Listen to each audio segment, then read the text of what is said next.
Morning everyone, bright and early this morning at Shamwari. Got a phone call from Megan who invited me up to the Wildlife Rehabilitation Centre.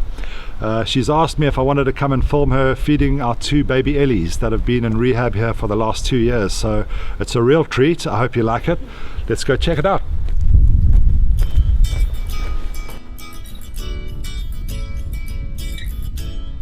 What's the chance you're going to get them in the enclosures?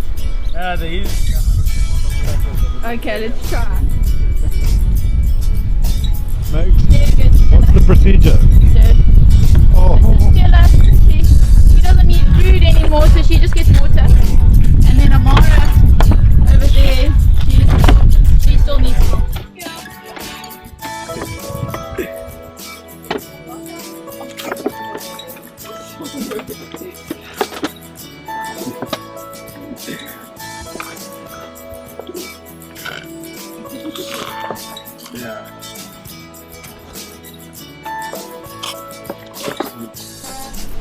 So the reason why we've had to separate them is because Stella is quite greedy and very naughty. She's actually a problem child.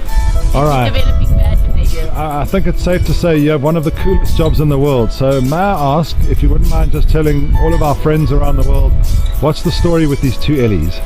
So we received Amara and Stella almost 3 years ago now. This is Stella. She's a very playful, we call her the clown of the family. But yeah, she came from a neighbouring reserve and was basically just abandoned. Mom wasn't around and she was found walking around with a bull elephant. So at 2 months old she came to us here at the Shamwari Rehab Centre. And then this is Amara, and she was found on Shamwari. She actually was following one of the anti-poaching guys, and we got her 3 years ago.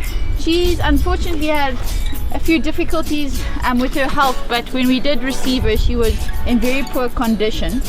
But yeah, she's still doing well, fighting the good fight, and yeah, these 2 have become very, very good friends, pretty much inseparable. It's really great to have elephant on elephant friendship, because you don't often always get that. So we're very blessed to have 2 Ellies. They are a handful, and Taba, who you saw feeding earlier on, is one of the handlers and carers. Here's Taba. So yeah, he has to deal with them often, and they sometimes don't listen to me but will listen to Taba. So yeah, it's a bit of a difficult situation to find out what we are going to do with them. Obviously our ultimate goal is to release them back onto the reserve, into the wild, into a herd of wild elephants. But we don't cross that, we'll cross that bridge when we get there, which will probably be in another year's time. And you'll notice that Amara's got tusks and Stella doesn't. Oh my Why is that? Different genetics. They were saying that the genetics of tusks has been bred out, and Stella doesn't have tusk genetics. Amara does.